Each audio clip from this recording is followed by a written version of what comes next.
Hi, this is Heather with the Old Schoolhouse, and this is the history of homeschooling. With me today is Dana Wilson of Homeschool Oklahoma. Thank you so much for joining me today, Dana. Thanks very much for having me. I'm excited for our talk today.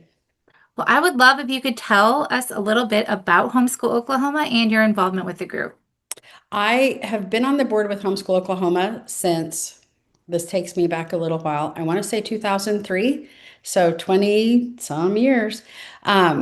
And our organization started in the late 80s, 1982, 3, guess that's the early 80s, as a very small local group called the Oklahoma Central Home Educators Community. I think that was the original acronym.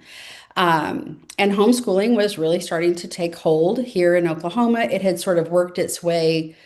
Most things in the country sort of start on the coast and work its way to the middle, and it was working its way to Oklahoma. And during that season, during that time, more and more families were wanting to bring their kids home or keep them home for school. And a lot of questions started to spring up around the legality of that, which is something, of course, that has been faced by families all over the nation.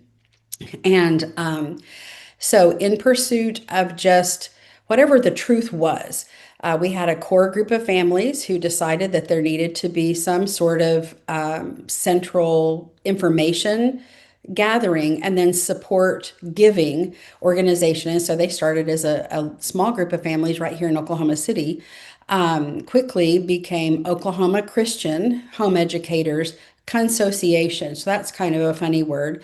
A consociation is a group of like-minded groups. And the Mhm. groups in this case were the families who are Wow. teaching their children at home. During that time, the attorneys general, two different attorneys general for the state of Oklahoma, wrote opinions on the home-based training of children as it pertained to Oklahoma's compulsory education statutes, and found that the compulsory education statutes were sufficient to provide for home-based education without any need for additional legislation or definition. And so we are unique in the country in that the right to homeschool our children is actually written in our state's founding documents. Mm. And there's not a definition for homeschooling written into any law in the state of Oklahoma. We educate by other means. Mm. Specifically, the statute states that children between the ages of, I think, 5 and 15, or maybe 8 and 15, originally the age span was much shorter, that a parent, now you can look it up, it's on our website, homeschooloklahoma.org, but that parents were compelled to provide for some public or other education for students being sound in mind and body between the ages of 8 and 15, unless some other means of education are provided. And so Mm. it has been interpreted and understood and practiced since that time that in the state of Oklahoma, education by other means includes the private home-based education of kiddos. So our organization began to compile that information, began to participate in the legislative process, participate in the interpretation and the application of Oklahoma law, and to serve homeschoolers around the state. And we became Oklahoma Christian Home Educators Consociation. And we were that for a long time. 2017 was the year that we really saw the need to have our name reflect who we are and what we do. We were well into the age of the internet and people getting more and more of their homeschool information, education, resources online. No one knew what an OCHEC was. OCHEC is a weird word. What is an OCHEC? And we say, oh, that's Oklahoma Christian Home Educators Consociation. That's great. What's a consociation? So we felt like there was more confusion around that than was helpful to families, to say nothing of, that it felt like a hindrance to the organization. And so with deep gratitude for the families who went before us, who organized and maintained our organization, we went through a rebrand and became Homeschool Oklahoma, kind of a call it what it is sort of name. And so we are a little easier to find, I think, in social media, Instagram, Facebook, And then, of course, online, and you can find us at www.homeschooloklahoma.org, or if that's too long, just HSOK will do it, hsok.org. That's wonderful. So that's amazing. I had never known that about your state. That's awesome that it already allowed for that opportunity for Yep. parents. That's so cool. So now homeschooling has been growing over the years. You've been around for a while. What do you do now? What is available currently for homeschoolers in your state?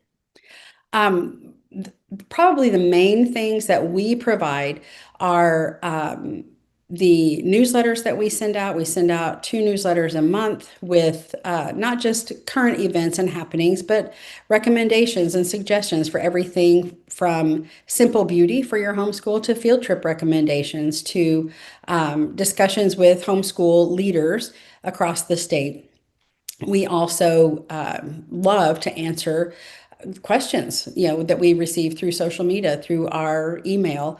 And then we host a leadership conference. We have a leadership conference coming up in October, October 16th and 17th here in Oklahoma City, where we invite the folks around the state who are supporting the families who are doing the teaching, right?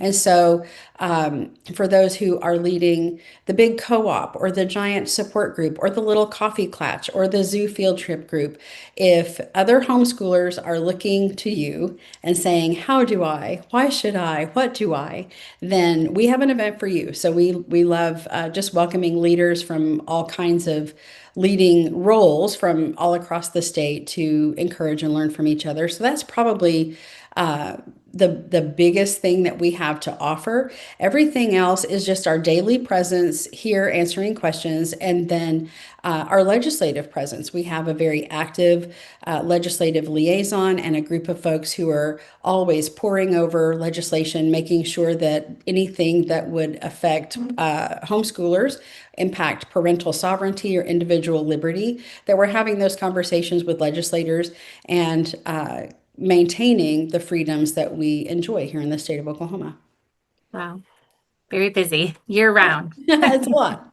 It's a lot. We do miss our annual conference. For many, many years, we hosted an annual conference, and it has just not been something. The desire has been there, but the logistics of that just haven't worked out. We submit that, of course, to the Lord at every turn, and we say often, if his plan for this organization, for homeschoolers in Oklahoma, was for there to be that sort of an event, there absolutely would be. And so we point our efforts and our energies, talents in other ways and make sure that what we're providing is meeting needs that they have. We also do have the longest running homeschool at the Capitol event in the country. The Wow. longest consecutive running. And so that's an event we love to host, connecting with homeschool families from across the state, and then encouraging them to interact with their representatives, their legislators, and to thank them for the work that they do representing us and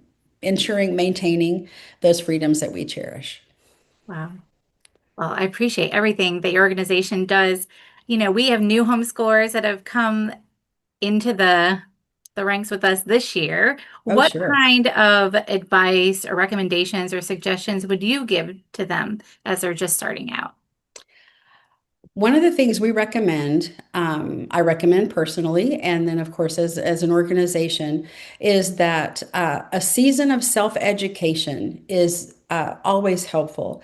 That teaching parents can approach this work of eternity with confidence and in peace when we have a good toolbox, when our toolbox is full of things that serve us, serve our families, serve the goals, the visions that we have for our children.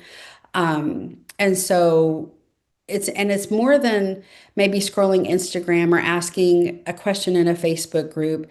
We encourage parents to make a priority out of their own education, to read the great books of homeschooling, of child training, of educational philosophy, to formulate their own opinions, their own standards, their own philosophies of education and child training, to really cast a vision so that on the days that are long and hard, when cooperation is low and frustration is high and tears are flowing, you can remember the why. Why are we doing this? What are we trying to achieve? And to see those bumps as a bump in the road, not a reason to quit. We find that the families that prioritize that education for the teaching parent often are able to navigate those hurdles with more confidence. So we have a list of recommended resources on our website. There are some wonderful book lists. You can find those everywhere. And it finding a, no, how do I want to say this? It's one thing to decide that you're not going to put your kiddo on the bus. You're not going to drop them off at school. I think it's sometimes easier to say what you're not going to do than it is to be certain and definitive and specific about what you are going to do. And so, and that takes time. It takes time to cultivate that and standing on the shoulders of the wise, thoughtful people who've gone before us, who took the time to write those things down for us so that we could remember and improve and learn is never going to be wasted time. And I talk to a lot of parents who feel a sense of urgency, a rush. I can't send my kids back to school. I have to make all these decisions. I have to.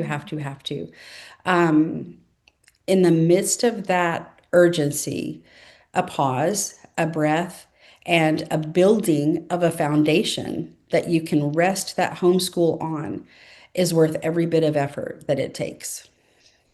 That is incredible. That is really good advice. Thank you so much. Sure. Where can someone go who wants to find out more about your information on the internet? Of course, we are at www.homeschooloklahoma, all one word, .org, O-R-G. If you want to shorten that, HSOK.org. And then you can find us on Facebook and Instagram mostly.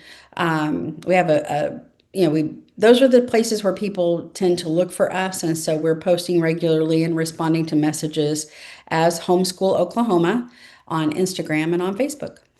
Perfect. Well, thank you so much, and we will see you next time.